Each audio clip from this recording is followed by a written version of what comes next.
निम्नलिखित में से कौन सा लार का लाभ नहीं है? देखो दोस्तों, इसका सही जवाब ऑप्शन बी होगा। यह शरीर में आरबीसी की वृद्धि नहीं करती। देखो दोस्तों, इसका जो प्रमुख कार्य है वो लार जो होती है वो हल्की अम्लीय होती है और इसका पीएच मान 6.8 होता है और यह लार ग्रंथियों से स्रावित होती है। लार में मैक्सिमम जल होता है और लार का जो प्रमुख कार्य है वो खाद्य पदार्थों को निगलने में मदद करना है और ये मुख और दांतों को साफ रखती है और लार से होठों तथा जीवों की गति भी अनुकूल बनी रहती है। लार किसके पाचन में मदद करती है? देखो दोस्तों, इसका जो राइट आंसर है वह है ऑप्शन बी, स्टार्च। लार स्टार्च के पाचन में मदद करती है।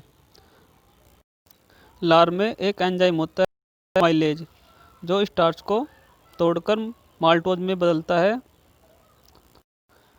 लार का प्रमुख कार्य भोजन को गीला करना और भोजन की लुगदी बनाना ताकि उसे आसानी से निगला जा सके, ये इसका प्रमुख कार्य है। फलों का मीठा स्वाद किसके कारण होता है?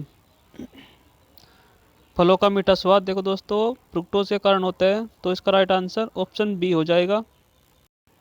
फ्रुक्टोज जो है फलों में पाई जाने वाली एक मोनोसैकेराइड शर्करा है। मोनोसैकेराइड वो होते हैं जिसमें सिर्फ एक अणु होता है, जैसे ग्लूकोज। और जो ये फ्रुक्टोज है वो प्रकृति में सबसे मीठी शर्करा है। इसको फलों की शर्करा भी बोलते हैं। और जो लैक्टोज है वो दूध में पाई जाने वाली शर्करा है और माल्टोज अनाजों में पाई जाने वाली है। तंतु आहार में शामिल है। देखो दोस्तों, इसका सही जवाब ऑप्शन सी होगा, सेलुलोज। सेलुलोज जो है तंतु आहार में शामिल है। सेलुलोज एक पॉलीसैकेराइड है। पॉलीसैकेराइड में होते हैं जो बहुत से अणुओं से मिलकर बने होते हैं और जो सेलुलोज है वो कोज के बहुत से अणुओं से मिलकर बना होता है, इसलिए सेलुलोज को आहार के रूप में लिया जाता है। लेकिन एक प्रॉब्लम है, जो सेलुलोज के पाचन के लिए हमारे शरीर में एंजाइम उपस्थित नहीं होते, तो इसका पाचन हमारे शरीर में मुश्किल से होता है। निम्नलिखित में से किस भाग में पाचक एवं श्वास नलियाँ क्रॉस करती हैं? देखो दोस्तों, हमारा जो तालू होता है जीभ के ऊपर वाला भाग वो बहुत कठोर होता है, इसलिए नाक से निकलने वाली श्वास नलियाँ बहुत पीछे जाकर खुलती हैं, मतलब ग्रसनी में खुलती हैं गले के अंदर। और जब जैसे हम खाना खाते हैं तो पाचक नलियाँ भी गले के अंदर से ही होकर गुजरती हैं। तो ये दोनों एक दूसरे को कहाँ पर क्रॉस करती हैं? ग्रसनी में। तो इसका राइट आंसर ऑप्शन ए हो जाएगा, ग्रसनी में पाचक एवं श्वास नलियाँ क्रॉस करती हैं। नींबू में खटास किस चीज़ की होती है? देखो दोस्तों, इसका सही जवाब ऑप्शन डी होगा, सिट्रिक अम्ल। सिट्रिक अम्ल के कारण नींबू में खटास होती है। देखो दोस्तों, जो नींबू में सिट्रिक अम्ल की मात्रा होती है वो लगभग 5 से 6% होती है, जिसके कारण नींबू का स्वाद खट्टा होता है।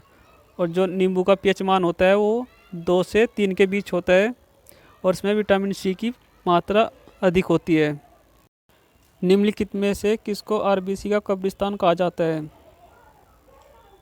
देखो दोस्तों, इसका सही जवाब ऑप्शन बी होगा, स्प्लीन या पलिया। इसको आरबीसी का कब्रिस्तान कहा जाता है। देखो दोस्तों, जो पलिया होता है उसकी कोशिकाएं क्या करती हैं? जो रक्त की टूटी फूटी कमज़ोर रक्त के जो अणु होते हैं और हानिकारक पदार्थ होते हैं उनका भक्षण करके रक्त को साफ करता है, इसलिए पलिया को आरबीसी का कब्रिस्तान बोला जाता है। आजकल दूध को संतुलित आहार नहीं माना जाता क्योंकि इसमें अभाव है। देखो दोस्तों, दूध में आयरन बहुत कम मात्रा में होता है और उसमें विटामिन सी नहीं होती, तो इसका सही जवाब ऑप्शन बी होगा, आयरन और विटामिन सी की कमी के कारण। दूध को दही में स्कंदित करने वाला एंजाइम है। देखो दोस्तों, इसका सही जवाब ऑप्शन बी होगा, रेनिन। रेनिन जो है दूध को दही में स्कंदित करता है।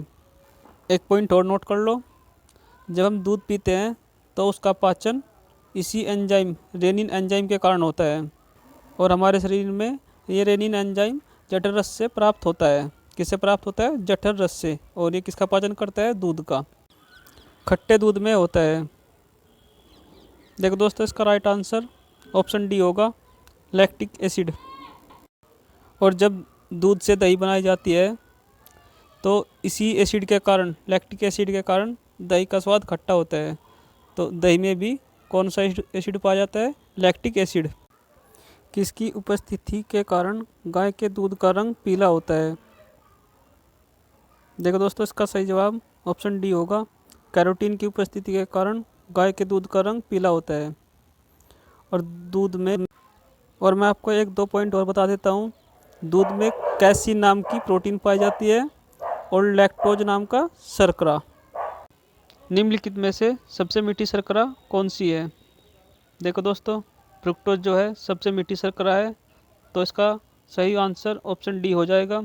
फ्रुक्टोज जो है फलों में पाई जाने वाली एक शर्करा है, इसलिए इसे फलों की शर्करा भी बोलते हैं। दूध में कौन सा प्रोटीन शर्करा युग्म होता है? देखो दोस्तों, जो दूध में प्रोटीन होती है वो कैसीन होती है और शर्करा लैक्टोज होती है, तो इसका सही जवाब ऑप्शन बी हो जाएगा, कैसीन और लैक्टोज।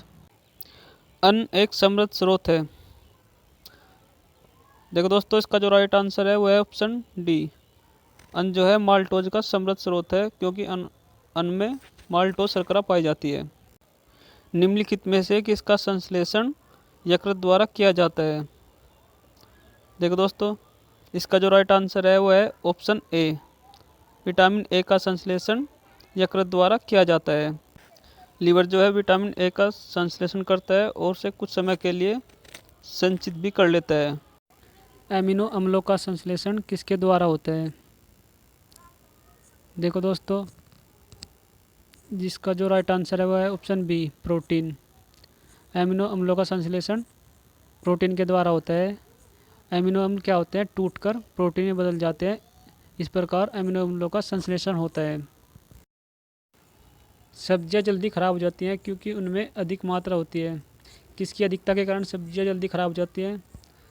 देखो दोस्तों, इसका जो ऑप्शन बी है वो इसका राइट आंसर है। सब्जियों में जल की अधिकता होती है, जिसके कारण सब्जियां जल्दी ख़राब हो जाती हैं।